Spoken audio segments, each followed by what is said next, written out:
Vale, que profe. me olvido. Ahí estoy grabando, gracias Claudio. Estoy comenzando a grabar la clase. Y vamos, de nuevo, a la explicación.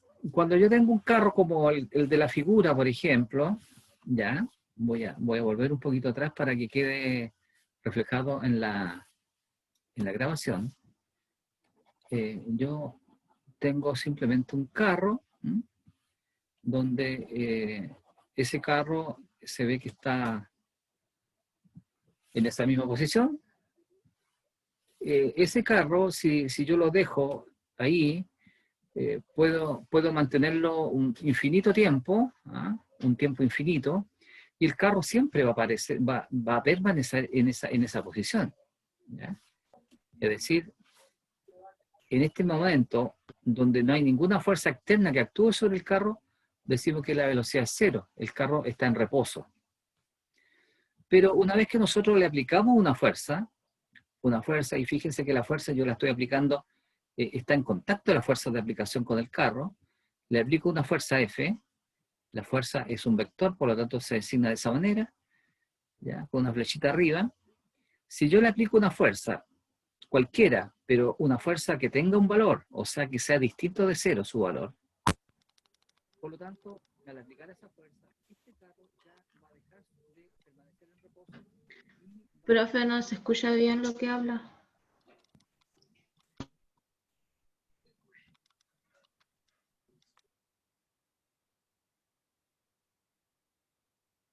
¿Qué no se escucha el volumen? ¿Tiene bajo volumen? ¿Qué pasa? Ahora sí lo escuchamos bien. Ya. Bueno, entonces, si yo le aplico una fuerza distinta de cero, el carro, por lo tanto, va a comenzar a desplazarse en la misma dirección de la fuerza y va a aparecer una velocidad que también va a ser distinta de cero, es decir, toma un cierto valor y el carro se comienza a desplazar. Aquí hemos aplicado una fuerza directa sobre el carro. Es lo mismo que si yo lo aplico ahí adelante o lo puedo también aplicar acá atrás. ¿Ya? Es decir, en vez de jalar el carro, tirar el carro, yo también puedo empujar el carro.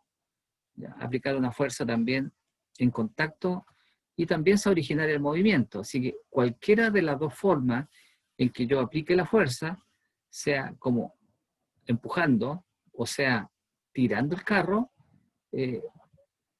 va a producir el efecto similar, que es desplazar el carro hacia el lado derecho. Esto ocurre, por supuesto, cuando aquí en este caso, como se visualiza en el esquema, la fuerza está actuando directamente sobre el elemento que queremos nosotros desplazar.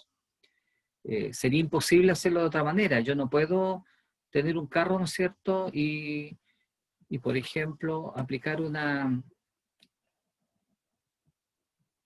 Si yo tengo el carro ahí y quiero moverlo, para mover ese carro yo necesariamente necesito tener una fuerza aplicada directamente sobre él. Yo no puedo, ¿no es cierto?, colocarme en esta posición, por ejemplo, aquí, ¿ya? Y aquí tratar de empujar el carro sin tener un contacto con él. Eso es imposible, ¿ya? Tiene que haber un contacto directo para que yo pueda originar un desplazamiento del carro. Distinto del caso con otro tipo de fuerzas donde no existe necesariamente un contacto directo entre cuerpos para que se produzca un movimiento. Y eso ocurre, por ejemplo, en el área del electromagnetismo, en la parte de magnetismo. Por ejemplo, si yo aquí tengo, supongamos que esto que está acá, esto, que sea un imán, este imán, para originar el desplazamiento de algún cuerpo, si aquí tengo, por ejemplo, un trozo de acero, esto es acero, un pedazo de fierro, en la medida, este acero puede ser atraído directamente por el imán sin que haya necesariamente un contacto directo. ¿Ya? Aquí se produce una fuerza de atracción, pero es por la interacción que actúa entre el imán y el cuerpo metálico en este caso.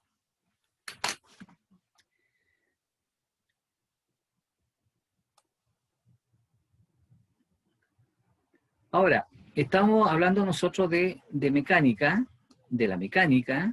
Decíamos que la mecánica es una rama de una parte de la física. Y esta mecánica descansa en 6 principios fundamentales que nosotros debemos conocer. ¿Ya?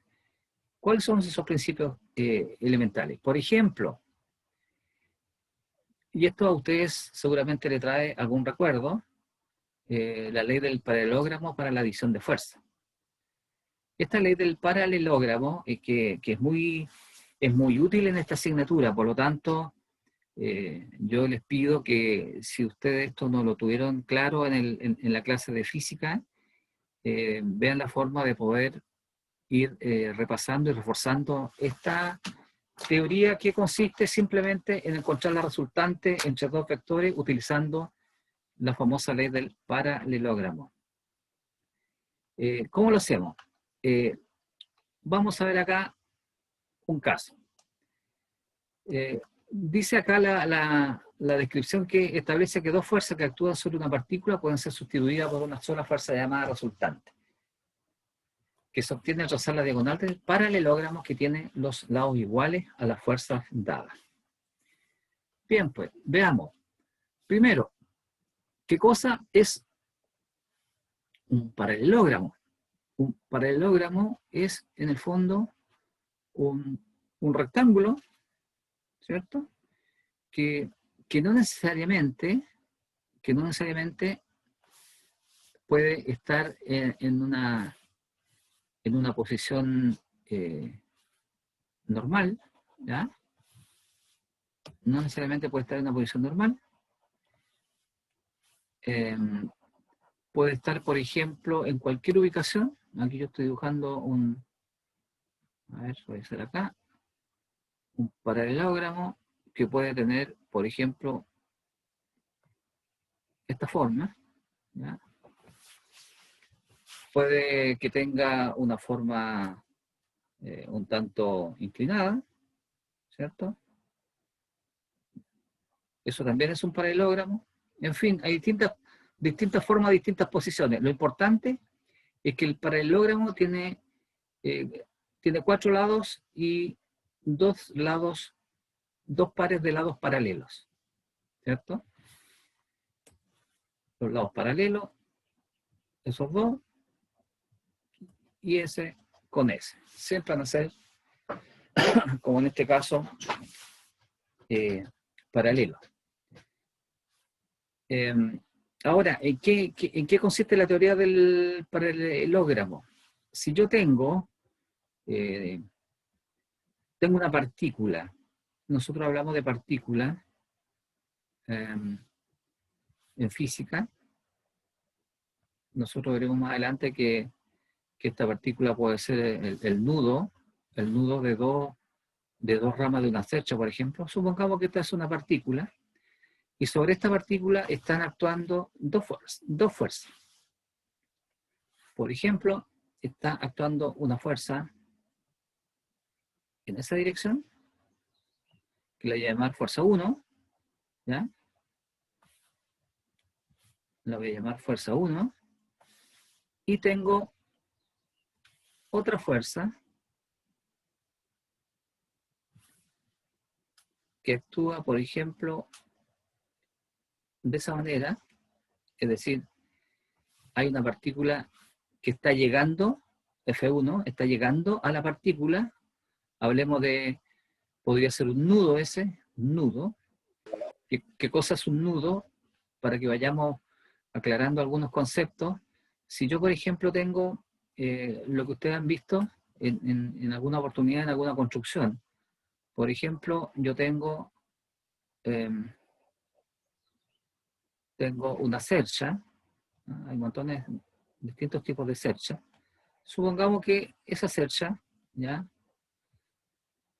Yo quiero analizar un punto, por ejemplo, ese. Ese es un nudo para mí, porque en ese punto, a ese punto concurren distintos mecanismos. Tengo ese, que va llegando, o puede ir saliendo, no importa, pero está en contacto con el nudo. Acá tengo otro, que va llegando, o puede ir saliendo, Lo estoy dibujando para que nos demos cuenta solamente de la explicación. Y este otro, supongamos que va saliendo, y este también va saliendo, ¿ya? Entonces, este punto que está acá en el centro es el encuentro de varias fuerzas que están llegando o saliendo de él. Entonces, ese es un nudo.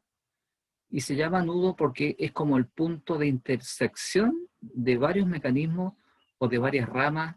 Pueden ser, por ejemplo, en el caso de una estructura de una cercha, pueden ser 1, 2, 3, pueden ser 4 piezas de madera que están unidas en ese nudo. ¿Ya? Entonces, acá abajo estamos tomando este nudo y yo estoy pensando en que está llegando una fuerza, F1, y está saliendo del nudo una fuerza F2. La pregunta es, ¿cuál es la resultante que actúa en el nudo? Vamos a llamarle a este nudo 1. ¿Ya? ¿Cuál es la resultante? Entonces, ¿qué es lo que van a hacer ustedes para encontrar la resultante? Ustedes simplemente proceden a dibujar el nudo, y en este nudo ustedes van a colocar las dos fuerzas que están, pero con la misma dirección. Es decir, con la misma, el mismo sentido que tiene la dirección de la flecha. Por lo tanto, yo, ¿qué es lo que hago? En el fondo, yo voy a copiar esta fuerza 1, esta, hago un copy y lo pongo acá. Entonces, ¿cómo me quedaría eso? Me quedaría simplemente trasladando esa fuerza a este punto, me quedaría ahí. ¿Ya? Entonces, esta sería mi fuerza 1, que en el fondo la copié y pegué a partir del nudo, y después hago lo mismo con la fuerza 2.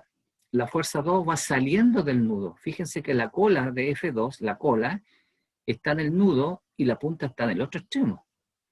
Entonces, acá en la fuerza 2, yo la dibujo de esta manera. ¿Ya? Bueno, me quedó un poco desviada, pero usted se imagina que lo vamos a arreglar. ¿Eh?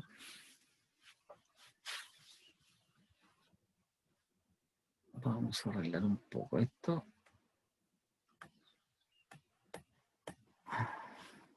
Ya. Entonces, la fuerza 2, yo la voy a colocar en esa posición. Perfecto. Ahí me quedó la fuerza 2, que es también un copy-paste, ¿ya? Tengo las dos fuerzas trasladadas que parten o llegan desde el punto o del nudo 1, que es ese, y me piden encontrar la resultante. Entonces, ¿qué es lo que hago yo? Una vez que trasladé las dos fuerzas al nudo, voy a volver a hacer otro copy-paste. En el fondo, el F2, que es este, lo saco de ahí o hago un copy y la punta, o sea, la cola del F2 la voy a copiar en el extremo de F1. Es decir, hago el copy de F2 partiendo de acá, ¿cierto? Y me quedaría una cosa así más o menos. ¿Ya? Entonces, ese sería el traslado de F2. ¿Okay? Con F1, que es esto, hago lo mismo, hago un copy, paste, pero tomando la cola del F1 en la punta del F2. Y con esa condición la traslado yo en forma paralela al F1, y por lo tanto eso me quedaría, bueno, aproximadamente me sale eso. ¿Ya? Una vez que eso lo traslado de la fuerza, yo me voy a buscar la resultante, que no es otra cosa que la unión de la intersección inicial de las dos fuerzas que andaba buscando y la uno con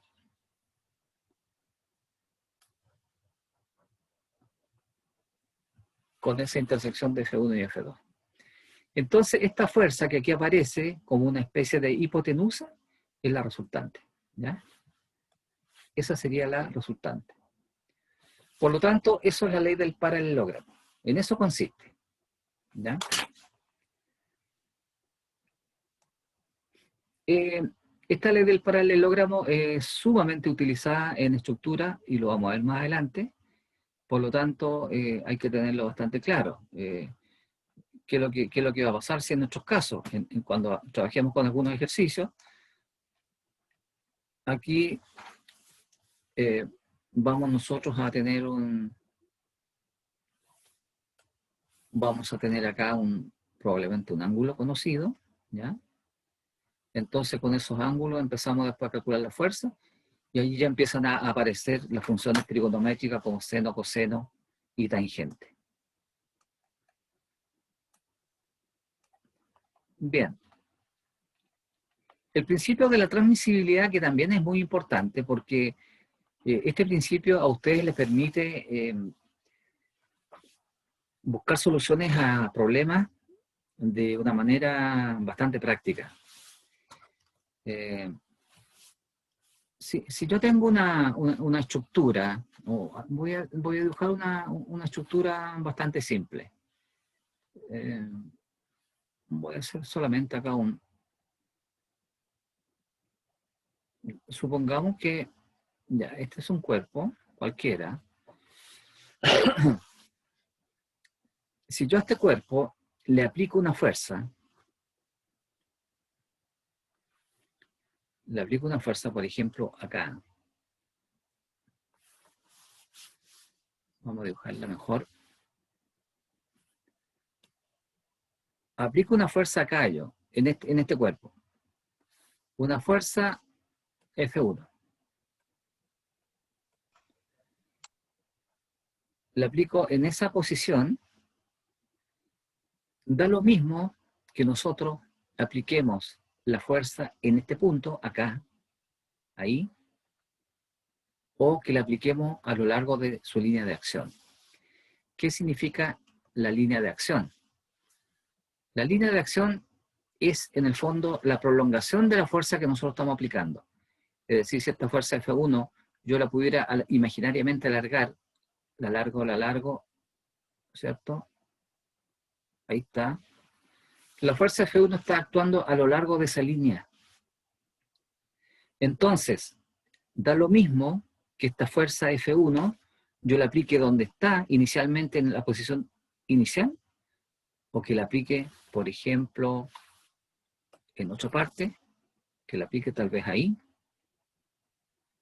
que la aplique acá, que la aplique por acá, o que la aplique por acá. Da exactamente lo mismo. Es decir, esta fuerza F1, yo podría aplicarla acá, ahí, F1, la aplico acá, por ejemplo, o la puedo aplicar acá,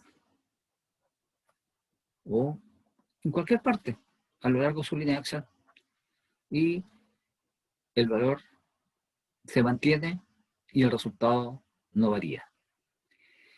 Un caso práctico, cuando ustedes se acuerden, pueden hacerlo en su casa, una cuestión muy simple.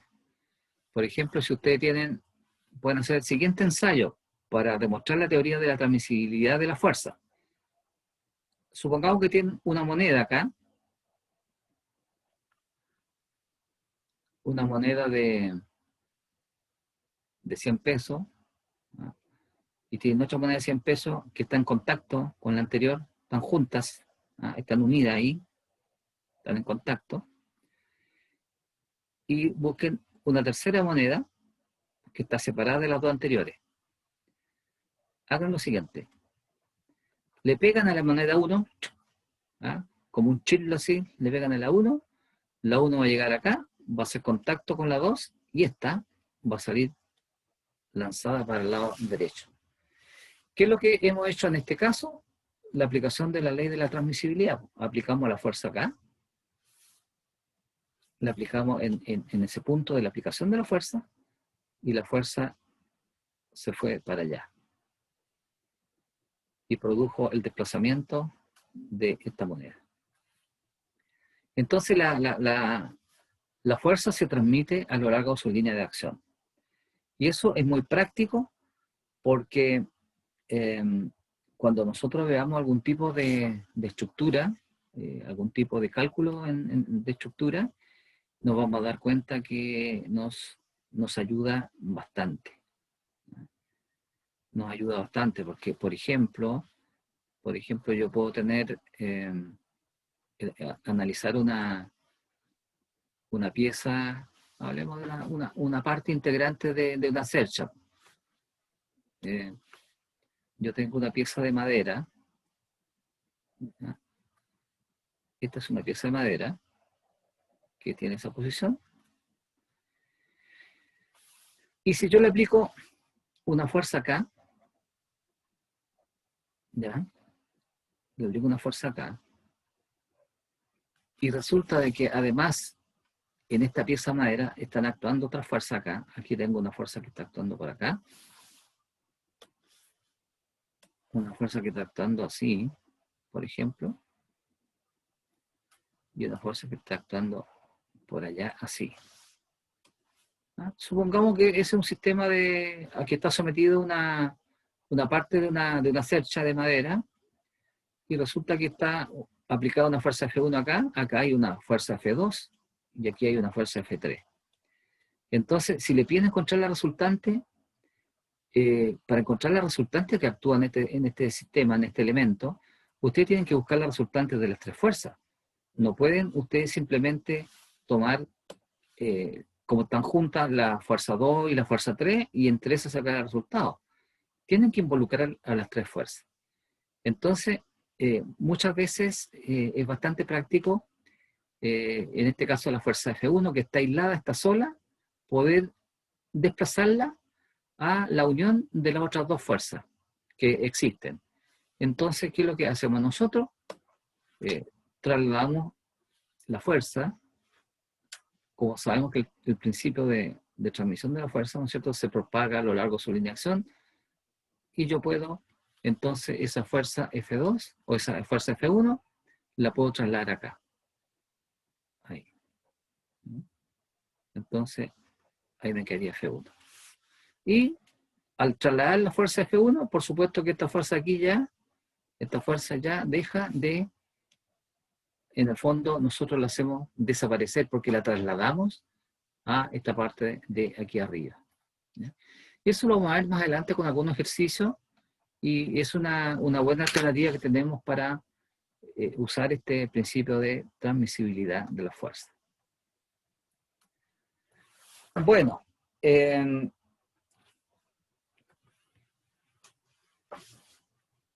yo le hablaba ayer de don Isaac Newton, que nos dejó como herencia unas leyes que son de suma importancia para el desarrollo de nuestra asignatura.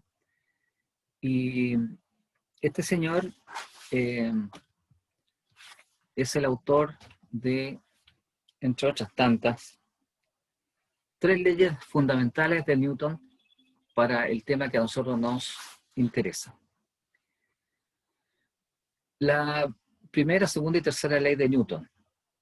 La primera ley dice que si la fuerza resultante que actúa sobre una partícula es 0, la partícula permanecerá en reposo, si originalmente está en reposo, o se moverá con velocidad constante en línea recta si originalmente estaba en movimiento. En el fondo, esta primera ley es la que se denomina la ley de inercia. Cuando ustedes, por ejemplo, van arriba de un vehículo, hablemos que van en el transporte público, en un bus de recorrido, y ustedes, supongamos que van de pie en el pasillo, porque no hay disponibilidad de asiento, entonces ustedes van, el bus se va moviendo, y ustedes van arriba, ustedes van a la misma velocidad del bus. ¿Qué es lo que pasa si el bus frena, bruscamente frenado al bus? Ustedes van a tratar de salir proyectados hacia adelante o hacia atrás. ¿qué es lo que ha ocurrido ahí? Que ustedes inicialmente iban a 0 velocidad con respecto al bus. Y esto es importante también tenerlo claro. Ustedes con respecto al bus llevan una velocidad 0, porque el bus, entre el bus y ustedes, no hay una velocidad relativa. Pero si el bus va a 50 kilómetros por hora con respecto a la calle, por ejemplo, por donde circula, ustedes con respecto a la calle también van a 50 kilómetros por hora. Pero no así, no pueden decir ustedes que ustedes llevan una velocidad de 50 kilómetros por hora con respecto al bus. No, porque ambos llevan una velocidad similar. Entonces no hay una diferencia relativa de velocidades. Como ustedes van a una velocidad constante de 50 kilómetros por hora y bruscamente frena el bus, ustedes van a tratar de seguir a 50 kilómetros por hora, porque esa es la velocidad a la que iban. Y como el bus frenó, ustedes no pueden bruscamente quedar en 0, sino que van a seguir tratando de mantener los 50 kilómetros por hora. ¿Ya? Y ese es el gran problema, entre paréntesis, el gran drama que se nos produce con los accidentes, que ustedes van a salir proyectados a la misma velocidad que iba el bus. Bueno, el cuerpo, dice Newton, sigue en reposo. Si está en reposo o si está en movimiento, va a tender a seguir en movimiento. ¿Ya? Es una primera ley que en realidad no tiene mucha aplicación en nuestro caso, pero era importante que usted lo supiera. La ley sí que nos va a seguir mucho, es esta, la segunda ley de Newton, que nos indica que si hay una fuerza que actúa sobre una partícula y que no es 0, como veíamos antes con el carro, cuando la fuerza que actuaba sobre el carro no era igual a 0, es decir, tenía un valor, el carro se desplazaba, tenía una velocidad. ¿Ya? Entonces, tengo de nuevo acá mi carro, ¿ya? Tengo mi carrito, y acá tengo, ¿ya? Entonces, si la fuerza que yo le aplico a este carro, le aplico una fuerza F, que tiene un cierto valor, que es distinta de 0, este carro se va a desplazar con una cierta velocidad. Y por lo tanto, si se mueve con una velocidad, implica también que el carro va a llevar una aceleración. Aparece una aceleración. ¿Por qué? Ustedes recordarán que la aceleración es igual a la velocidad partido por el tiempo. O, dicho de otro modo, la aceleración es igual a la velocidad final menos la velocidad inicial partido por el tiempo. Entonces, como este carro estaba inicialmente en reposo, ¿qué es lo que ocurre? Que esta velocidad, que la velocidad inicial, es 0 porque estaba en reposo el carro, y me queda que la aceleración es v partido por t, que es esa forma que está ahí. ¿Ya? Es decir, esta fórmula que está aquí de la aceleración se aplica cuando la velocidad inicial es igual a 0. Entonces, este carro, como lleva una velocidad, y yo la puedo medir en un cierto tiempo, tengo velocidad y tiempo, por lo tanto aparece una aceleración. Y la segunda ley de Newton me dice que cuando esta fuerza es distinta de 0, es decir, tiene un valor, puede ser 1 newton, puede ser 2 newton, puede ser 3 newton, esa es la unidad de medida de la fuerza, ya la vamos a ver. Cuando esa fuerza tiene un valor distinto de 0, entonces se va a producir una aceleración, y como este carrito tiene una cierta masa, entonces la fuerza que está siendo aplicada al carro es igual al producto de la masa de este carro por su aceleración. Y aquí entonces aparece lo que se llama la segunda ley de Newton, donde fuerza, F es fuerza, M es masa y A es aceleración.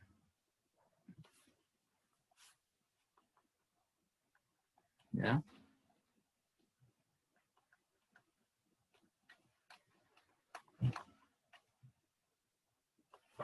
Ahí está expresado, F, M y A representan respectivamente la fuerza resultante que actúa sobre la partícula, la masa de esta y la aceleración de la misma expresada en un sistema consistente de unidades. Claro, un sistema consistente que significa que yo tengo que tener las unidades de fuerza, masa y aceleración en un mismo sistema. No puedo tener, por ejemplo, una fuerza en kilo, una masa en gramo y una aceleración en kilómetros por hora. Tenemos que unificar todas las unidades basadas en un sistema de unidades que vamos a ver un poquito más adelante. Ahora, F es la fuerza resultante. ¿Qué significa eso? Que si yo, por ejemplo, en este carrito, si en este carro yo tengo aplicadas más de una fuerza, supongamos que aquí yo tuviera otra fuerza aplicada además de la primera roja, una fuerza 2, entonces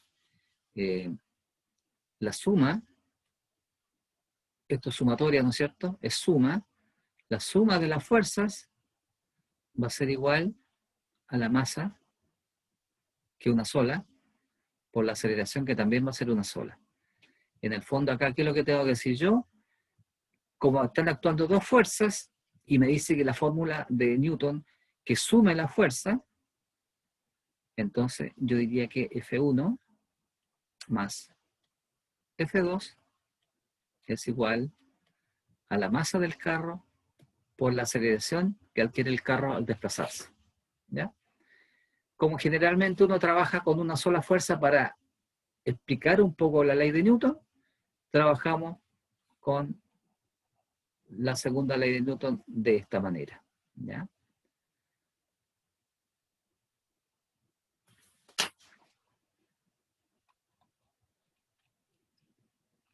Ahora, la tercera ley de Newton. Dijimos que la primera ley era la de la inercia, la segunda ley es de la masa por la aceleración, y la tercera ley dice que la fuerza de acción y reacción de cuerpo en contacto tienen la misma magnitud, la misma línea de acción y sentido opuesto. Esta tercera ley de Newton es muy importante también para el desarrollo de nuestra asignatura, y así lo vamos a ver más adelante. Por ejemplo, ¿cómo podemos graficar esto del principio de acción y reacción? Yo tengo aquí, voy a recurrir a... Yo tengo acá un bloque. Voy a pensar que este es un bloque. ¿Ya? Un bloque puede ser de hormigón armado, un bloque de madera, lo que sea, es un cuerpo sólido. Entonces, yo, por ejemplo, le aplico una fuerza acá. Aquí yo le aplico una fuerza que voy a llamar una fuerza 1. Estoy tratando de mover ese bloque hacia la derecha. La tercera ley de Newton me dice que cuando aparece una fuerza en una dirección dada, debería haber también una fuerza en sentido opuesto, en la misma línea de acción. Es decir, a toda fuerza de acción debería originarse una fuerza de reacción. ¿Ya? Y que estaría en la misma línea para mantener el sistema de equilibrio. Una fuerza 1' para diferenciarla de la anterior.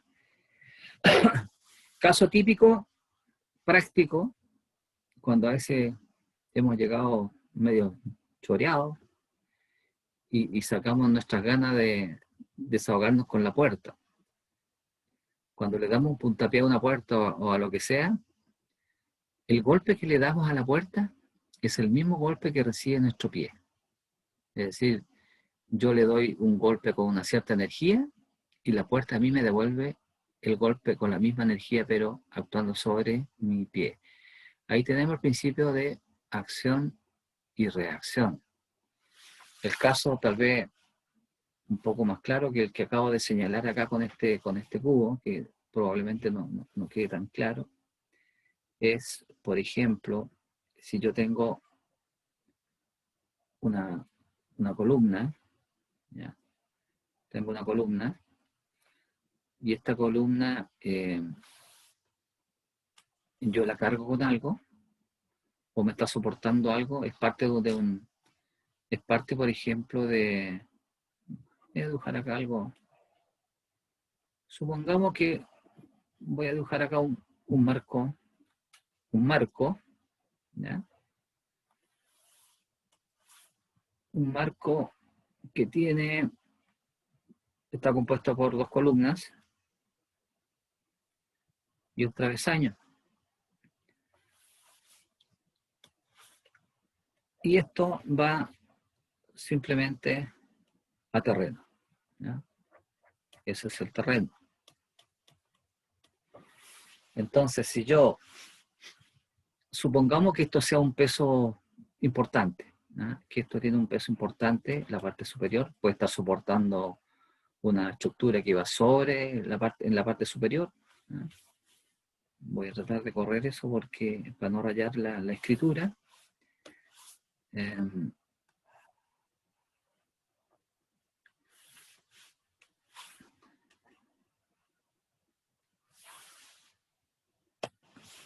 Ya, por ejemplo, la tengo ahí. Entonces, ¿qué es lo que ocurre? Si yo aquí estoy aplicando un peso, obvio, si yo hice un barco acá porque seguramente esto es para soportar algo, hay una estructura en la parte superior, no sé qué cosa, puede haber un segundo piso, algo, ¿ya? Entonces, todo el peso de la parte superior de esta estructura está actuando sobre mi columna o mi travesaño azul, ¿ah? Aquí, pero a su vez esa fuerza se transmite hacia las columnas. Entonces, en el fondo, yo tengo aplicada una fuerza aquí, en la columna, y aquí tengo otra fuerza que está aplicada también en la columna, ¿ya? Entonces, ¿qué es lo que ocurre? Que esta columna, hablemos de este caso, ¿no? En nuestro caso pasa exactamente lo mismo. Hablemos de la columna X. Esta columna X, producto del peso que está actuando sobre ella, ¿qué es lo que va a tender a hacer? Va a tender a enterrarse, ¿cierto?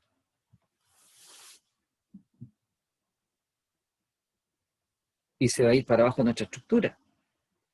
Entonces, ¿qué es lo que tenemos que hacer nosotros? Obvio, hacemos un mejoramiento del suelo, ¿ah? El suelo lo mejoramos, lo compactamos, qué sé yo, de tal manera que la resistencia del suelo oponga también una resistencia hacia la parte superior.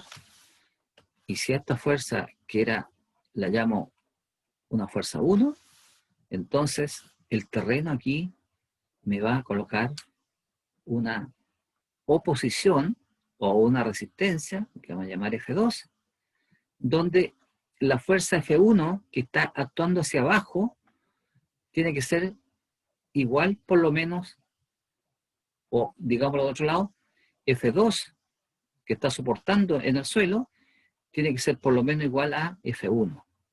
Entonces, si yo le aplico una fuerza hacia abajo y el suelo me responde con una fuerza igual hacia arriba, este sistema permanece en equilibrio y esta estructura, esta columna, no pasa hacia abajo, ¿ya? Aquí tenemos el caso bastante claro de lo que es el principio de acción y reacción. Tienen que ser fuerzas iguales, de sentido contrario, dice la definición, y además dice que las fuerzas tienen que actuar en la misma línea de acción. ¿Se fijan? Están actuando en la misma línea de acción. Porque si no estuvieran actuando en la misma línea de acción, se produciría un efecto que vamos a ver más adelante. Por ejemplo, si yo tengo acá una estructura, ¿ya? Una estructura, y eso, estas cosas de repente uno las ve en forma práctica y no se detiene a veces a hacer el análisis de por qué ocurren algunas cosas. Si yo tengo este cuerpo, supongamos que sea cualquier cuerpo una pieza de madera, una pieza de madera. Si yo la quiero mantener en equilibrio, es decir, yo no quiero, por ejemplo, supongamos que aquí está el suelo, ¿ya? Supongamos que ese sea el suelo. Y yo quiero que esta estructura se mantenga ahí en esa posición. Entonces, ¿qué es lo que voy a hacer yo? Yo probablemente le voy a colocar, por ejemplo, está actuando una fuerza acá. Está actuando una fuerza acá. Acá hay un peso, acá encima yo le puse algo al tablón. Una máquina, cualquier cosa. Entonces, ¿cuál es la forma de mantener el equilibrio? ¿Qué ocurre si yo hago lo siguiente? Digo, esta cuestión para que no me caiga, voy a colocar acá una pata. Entonces ahí yo le puse una pata. Al poner una pata ahí, aquí me está actuando una fuerza, pero esta fuerza, esa fuerza está actuando a lo largo de esta línea de acción. En esta dirección está actuando la fuerza, la que yo le puse acá abajo. Y esta otra fuerza que está aplicada como un peso, está actuando en esta otra línea de acción. Entonces estas dos fuerzas no están en la misma línea de acción. ¿Y qué es lo que se va a producir acá? Se va a producir esto. En algún minuto se va a producir el volcamiento de esta estructura. O sea que esto va a girar. Esto va a producir un giro de esta manera. ¿Ya?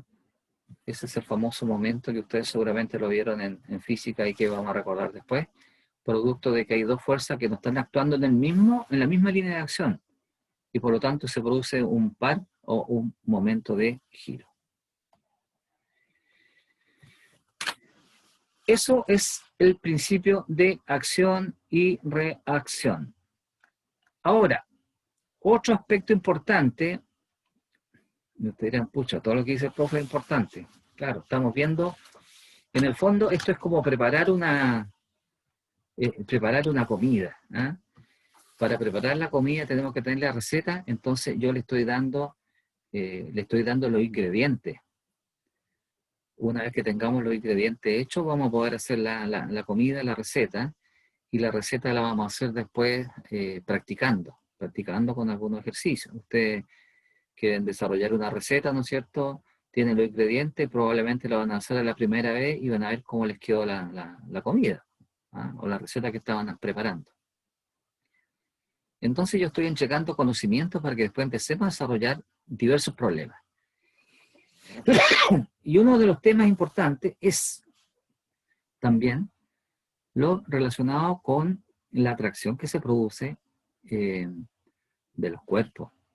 Nosotros sabemos de una manera bastante lógica, o sea, por lógica, pero nunca tal vez nos hemos detenido a pensar por qué los cuerpos caen. ¿Por qué si a mí se me cae, suelto el lápiz que tengo en la mano, cae al piso, cae encima del escritorio? ¿Por qué no sube en vez de bajar? Entonces uno dirá, pero ¿cómo, profe? Tienen que bajar la cuestión, pues tiene que caerse. Pues. Claro, porque siempre hemos visto que así ocurre, pero ¿cuál es el fundamento? Entonces, ahí nosotros llegamos a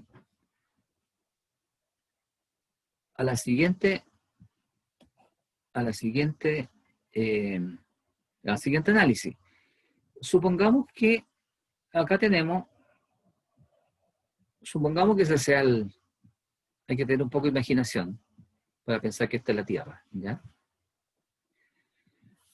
El globo terráqueo tiene, ¿cierto?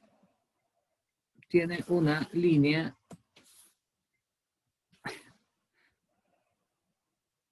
en su centro que se llama el ecuador. Y lo que también sabemos es que la Tierra no, en realidad no es tan redondita como se piensa. Voy a exagerar un poco el asunto. Entonces, la Tierra es achatada, un poco achatada en los polos. ¿Qué significa eso?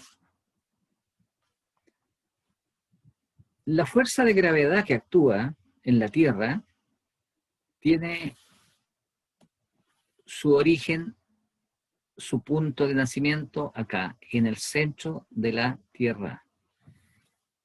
Cuando hablo del centro de la Tierra, imagínense que este es un globo, piensen en un globo, y el centro del globo, es decir, en el interior del globo y en el centro, allí, en ese punto nace la fuerza de atracción hacia todos los cuerpos que se llama gravedad.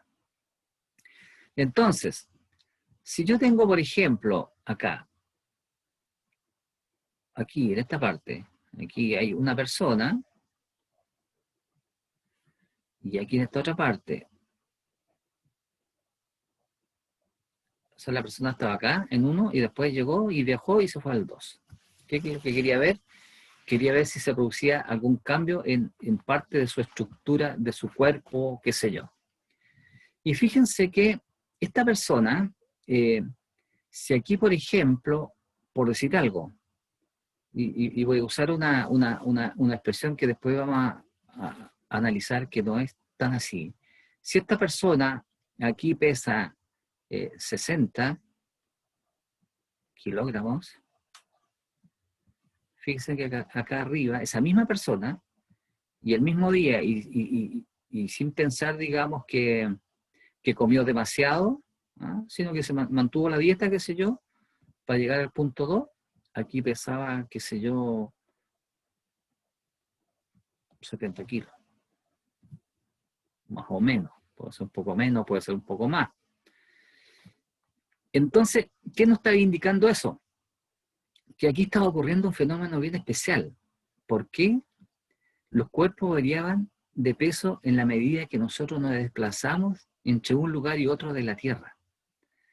Y allí apareció el concepto de gravedad. Y se detectó, se estudió, se analizó y se concluyó que todos los cuerpos, todos, son atraídos hacia este punto, hacia el centro de la Tierra, con una atracción que se llama aceleración de gravedad. Esta es una aceleración de gravedad. Y esa G tiene un valor. Y la G es igual a 9,8 metros sobre segundo al cuadrado. ¿Ya? Ese es el valor de la gravedad. Entonces, se llegó a la conclusión de que el peso, que llamamos W, aquí está W, ¿qué significa W? W está en inglés, es weight. El peso W es igual al producto de la masa por la gravedad. Y esta formulita es un dato muy importante que nos va a seguir en muchos ejercicios. ¿Ya?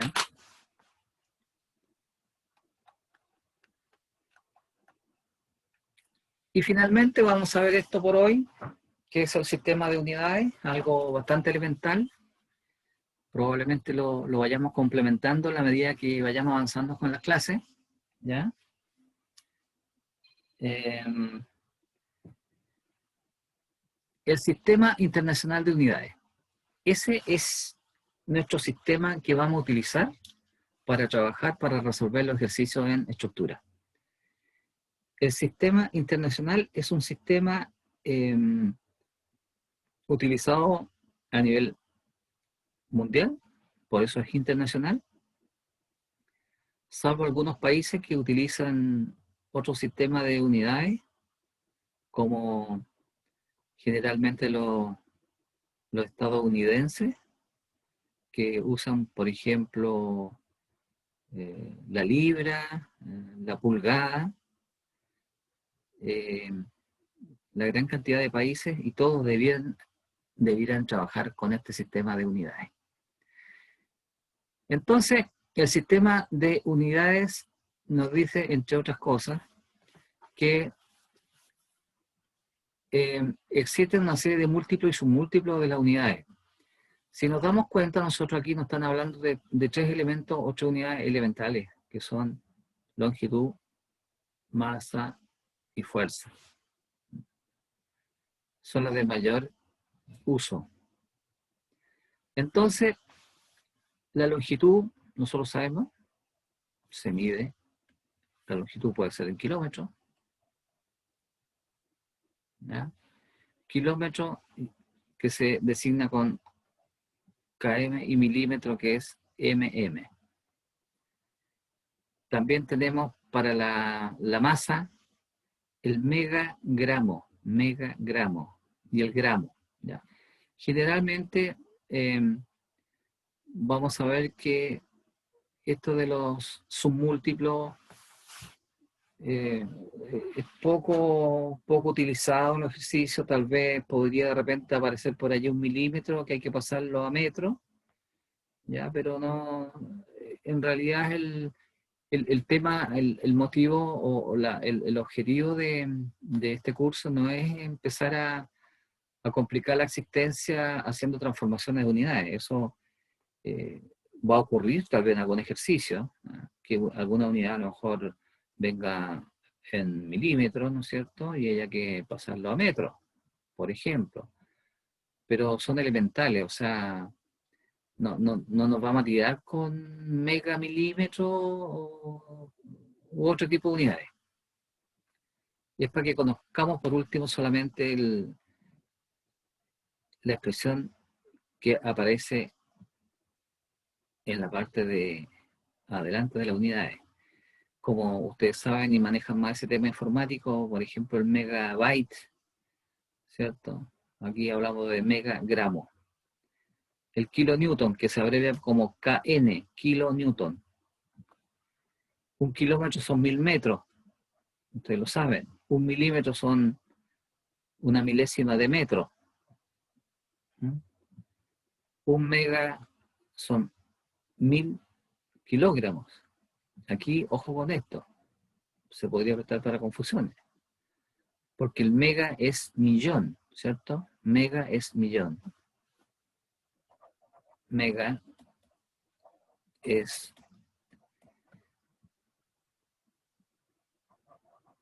millón. ¿Ya? Entonces, si tengo aquí 1 megagramo, tengo, fíjense, 1 megagramo, y me dice aquí la definición esta, que es igual a 1000 kilogramos. Pero 1 megagramo,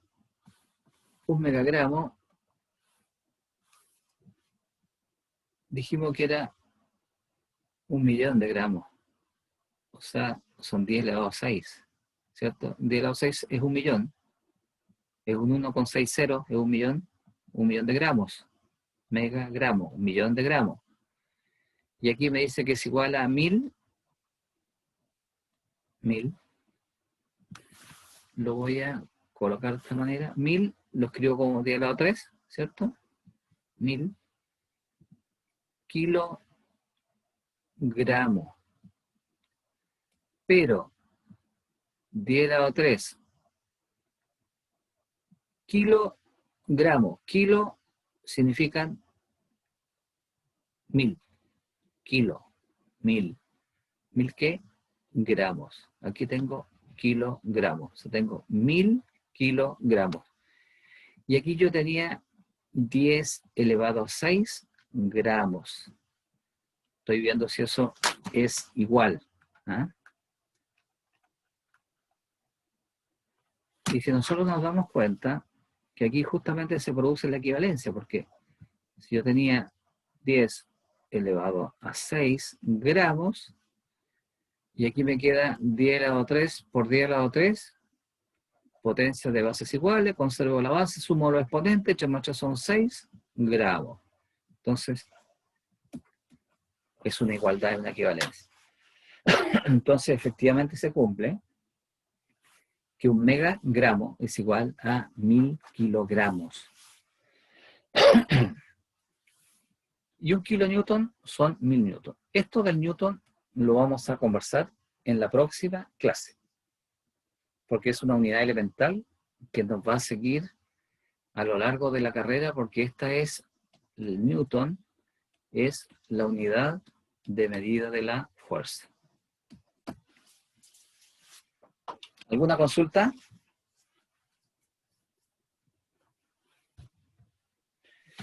Bien. No, profe, quedó todo claro. Bueno, agradezco su asistencia. La clase, dejo de grabar la clase y de inmediato la envío a Claudio y se la envío a los delegados de curso, a Claudio y a Catalina, ¿ya? Para que ellos se lo hagan llegar a ustedes. Vale, Así que profe. estén muy bien, muy buenas tardes, nos vemos en la próxima Chao, profe. clases. Chao. Chao, profe. Chao.